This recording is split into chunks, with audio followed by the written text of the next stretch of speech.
So you're thinking of making the move to good old Olathe, Kansas. Today we're going to talk about a broad overview of what life would be like if you lived in Olathe, including crime rates, housing costs, and of course cost of living. Listen, personally, I really enjoyed my time living in Olathe, and I really enjoyed the lower housing costs, significantly lower housing costs compared to our neighbor Overland Park. So let's talk about moving to Olathe, Kansas.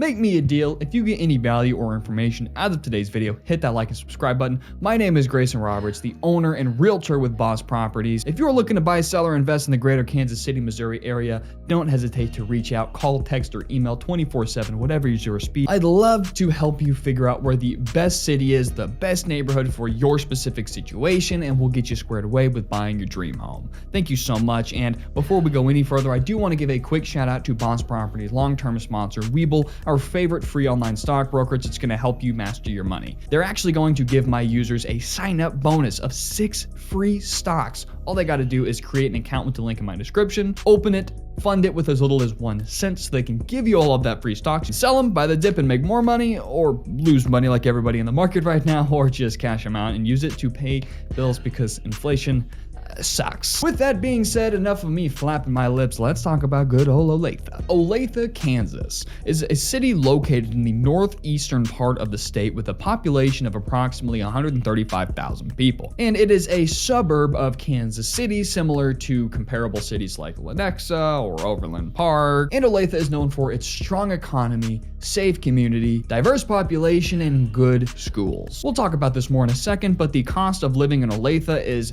really reasonable and actually below the national average and much lower, or at least housing costs much lower than Overland Park, which is a big benefit. Maybe you might have watched this video after watching the Overland Park video. If you did, let me know in the comments below. And on top of the low cost of living, the city has a lot to offer. A good variety of recreational activities. Now I'm talking parks, you've got dog parks, you've got walking trails, golf courses, as well as a growing and thriving downtown area. Additionally, Olathe has a low crime rate, actually below the US average. Overall, Olathe, Kansas is a great place and considered perfect for raising a family, building a life, or starting fresh. You're gonna see a warm, friendly, smaller town and more close-knit feel compared to other surrounding cities, and it's just a very friendly and welcoming community. Now let's talk about the cost of living in more detail in Olathe, Kansas compared to the national US average. According to the data from the Council for Community and Economic Research, the overall cost of living index for Olathe, Kansas is around 87.5,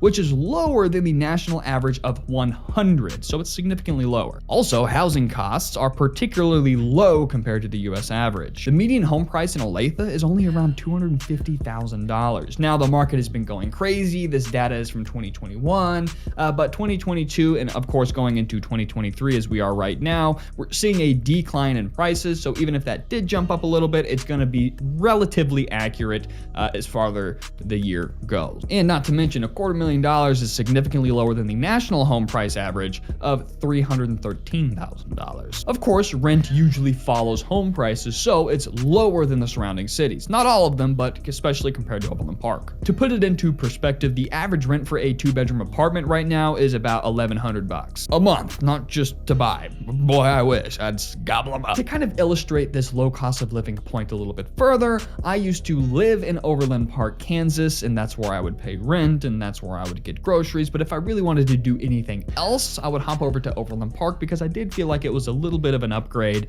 a little bit higher quality, bigger population, a little bit more to do, but I like to rest my head in Olathe where I could rest easy at night knowing I'm not getting price gouged. But hey, you know, you pay to play, you get what you paid for. If you want to pay more for Overland Park, which I do recommend, well, then it's worth it. Now, moving on to further cost of living. We're just going to group everything together because it's all lower than the national average. Now I'm talking about groceries, healthcare, transportation, food. I guess I already said food. However, some other expenses such as utilities could be considered slightly higher than the US average, which is interesting. But overall, Olathe is considered to be really affordable, safe, and a good place to build a family on a budget. Now, according to the Federal Bureau of I don't know why I keep saying it's the daggum FBI, Olathe, Kansas is lower than the US average when it comes to crime rates, which is also good because usually affordable places to live don't either have things to do or they have a high crime rate, but Olathe is kind of the best of all worlds. Now, of course, there's good neighborhoods and bad neighborhoods, so if you've only grew up in the worst part of Olathe, Kansas, you're gonna have a kind of a skewed perspective, or also if you've only grown up in the best part, you might think it's a little bit more safer than it is. It totally depends, but generally, we're kind of talking general and broad here for the sake of the video, it's safer than most cities in the United States. So there you have it. This is a broad overview of what life is like in moving to Olathe, Kansas. If you are looking to relocate to the area, or if you have questions about some of the surrounding cities, don't hesitate to call, text, or email me 24/7. I don't sleep. I'm a robot. See you next time.